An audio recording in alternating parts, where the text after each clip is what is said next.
Il y aura 2 ans, la semaine prochaine, le Hamas a commis une terrible attaque contre Israël, tuant 1200 personnes, en plus de kidnapper 250 otages.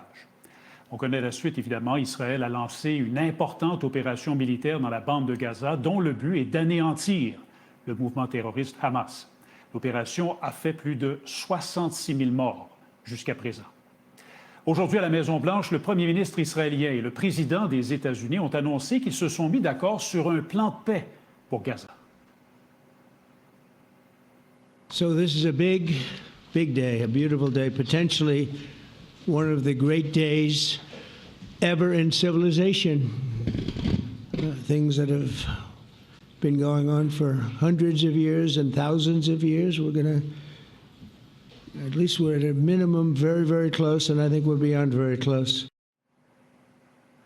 Un grand jour, en effet, parce que le plan qui a été annoncé aujourd'hui, c'est le plus complet et le plus sérieux à être présenté depuis le début de la guerre.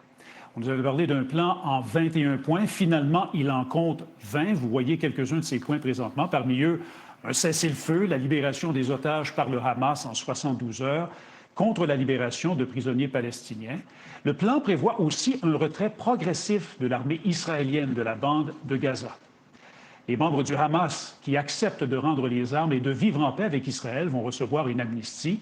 Gaza sera redéveloppée pour le bénéfice du peuple de l'enclave et le plan ne fait pas mention du fameux projet dont Donald Trump avait parlé au mois de février, celui de forcer les Palestiniens à quitter le territoire pour que la bande de Gaza soit transformée en Côte d'Azur du Moyen-Orient, comme M. Trump avait dit.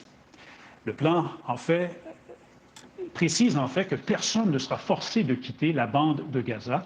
Le président Trump parle d'un jour potentiellement historique, et le mot « potentiellement » est très important ici parce que si le premier ministre d'Israël se dit d'accord avec le plan, on attend toujours ce soir de savoir si le Hamas l'est lui aussi. D'ailleurs, le Hamas n'était pas dans le coup. Ce n'est qu'après le point de presse de Donald Trump et Benjamin Netanyahou que les négociateurs du Hamas en ont reçu une copie.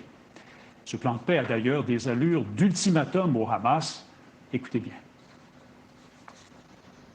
If Hamas rejects the deal, which is always possible, they're the only one left. Everyone else has accepted it. But I have a feeling that we're going to have a positive answer. But if not, as you know, Bibi, you'd have our full backing to do what you would have to do. This can be done the easy way, or it can be done the hard way.